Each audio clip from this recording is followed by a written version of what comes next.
मो ना तापस महांती मो सैडो एडवर्टाइजिंग रो मैनेजिंग डायरेक्टर आमे आगामी 22 तारीख मे 22 रु 1 जून पर्यंत गोटे एक्जिबिशन्स करिया को जाउछु पुरी रे जोटा कि इंडिया ट्रेड एक्सपो रो एटा थर्ड एडिशन बगला धर्मशाला रे या हबो एथिरे पाखापाखी 80 जन पार्टिसिपेंट एथिरे भाग नउछंती आमर प्रथम थर जो 5 मास तळे आस्तिलु आमे ता व्यतीत एथिरे जो माने भाग नउछंती पाखापाखी 8टा नुआ प्रोडक्ट एठी को आसुची जो थरे कि हैदराबादी फर्निचर हैला किड्स जोन हैला आर्टिफिशियल ज्वेलरी हैला ए माने निश्चय पुरीवासी गोटे बहुत बड़ एक्सपीरियंस देकी जिबे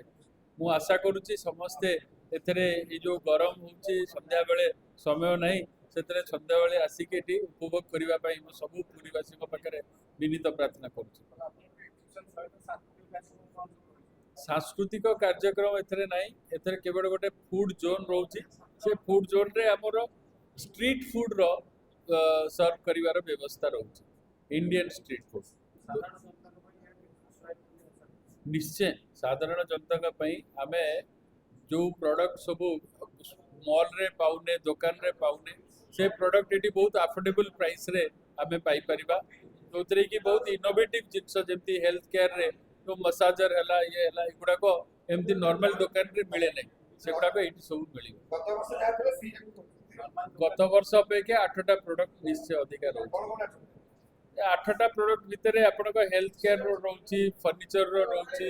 आपनकर ज्वेलरी रो रहउची ए सब जिंस गत वर्ष मध्य प्रदेश मध्ये बैंक आसी आज्ञा जड़ी बूटी भी देइतले आज्ञा सस्ता केमती वेट लॉस आज्ञा सेगडा भी हमें अनुभव करथु आज्ञा तापर फूड जोन रे अपन पापड़ ट्राई करी विभिन्न प्रकार देइतले ना सेटा तो बिक्री हवा पई पापड़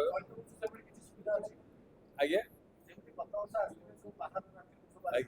ए वर्ष भी बाहर राज्य रो सब आछुंती आपनकर महाराष्ट्र रो उत्तर प्रदेश रो झारखंड रो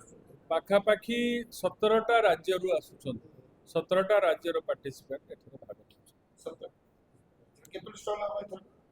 धन्यवाद। धन्यवाद।